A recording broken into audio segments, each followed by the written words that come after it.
श्री भगवान उवाच इमं विवस्वते योगं प्रोक्तवान् हमव्ययम् विवस्वान्मनवे प्राह मनुरिक्ष्वा कवे ब्रवीत। भावार्थ, श्री भगवान बोले, मैंने इस अविनाशी योग को सूर्य से कहा था। सूर्य ने अपने पुत्र वैवस्वत मनु से कहा और मनु ने अपने पुत्र राजा इक्ष्वाकु से कहा।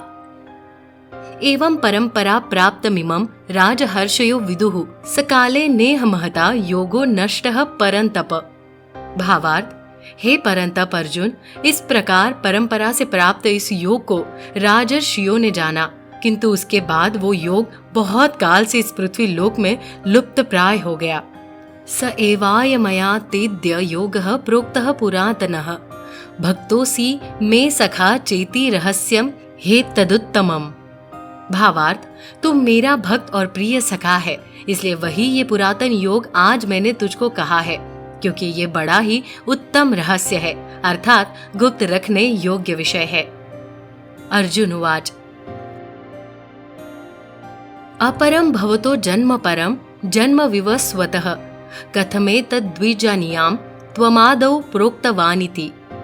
भावार्थ, अर्जुन बोले, आपका जन्म तो अर्वाचीन अभी हाल का है और सूर्य का जन्म बहुत पुराना है, अर्थात कल्प के आदि में हो चुका था।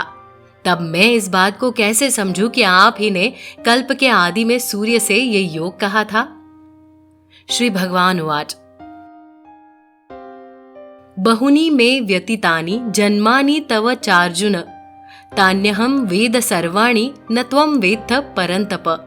भावार्थ, श्री भगवान बोले, हे परंतप अर्जुन, मेरे और तेरे बहुत से जन्म हो चुके हैं, उन सब को तू नहीं जानता, किंतु मैं जानता हूँ। अजोपि सन्नव्ययात्मा भूतानामीश्वरोऽपि सन् प्रकृतिं स्वामधिष्ठाय संभवाम्यात्ममायया। भावार्थ, मैं अजन्मा और अविनाशी स्वरूप होते हुए भी तथा समस्त प्राणियों का ईश्वर होते हुए भी अपनी प्रकृति को अधीन करके अपनी योग माया से प्रकट होता हूँ। यदा यदा हि धर्मस्य ग्लानिर्भवति भारत अभ्युत्थानम धर्मस्य तदात्मानं सृजाम्यहम्।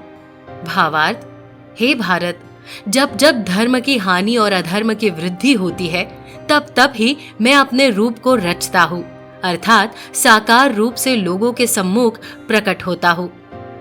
परित्राणाय साधूनां विनाशाय च दुष्कृतां धर्म संस्थापनार्थाय संभवामि युगे युगे।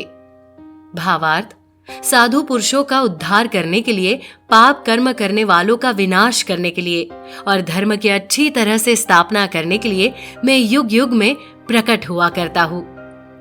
जन्म कर्म च मे दिव्यमेवं यो वेत्ति तत्वतः व्यक्तवा देहं पुनर्जन्म नैति मामेति सोर्जुन। भावार्थ, हे अर्जुन, मेरे जन्म और कर्म दिव्य अर्थात निर्मल और अलौकिक है। इस प्रकार जो मनुष्य तत्व से जान लेता है, वो शरीर को त्याग कर फिर जन्म को प्राप्त नहीं होता, किंतु मुझे ही प्राप्त हो जाता है। वितराग भय क्रोधा मन्मया मामुपाश्रिताः।